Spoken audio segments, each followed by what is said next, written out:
Ketua DPRD Kabupaten Buru M. Rum Soplestuni menilai aksi pencurian TV layar datar yang dilakukan John Lehalima layaknya seorang preman.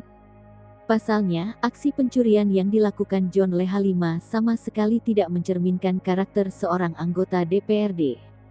Insiden yang terjadi tanggal 7 Juli itu terekam CCTV ruangan fraksi Bupolo, kantor DPRD Kabupaten Buru. Rekaman yang menunjukkan John Lehalima tengah menjalankan aksinya itu dijadikan sebagai bukti. Tidak dijelaskan tujuan pengambilan TV layar datar oleh oknum anggota DPRD tersebut.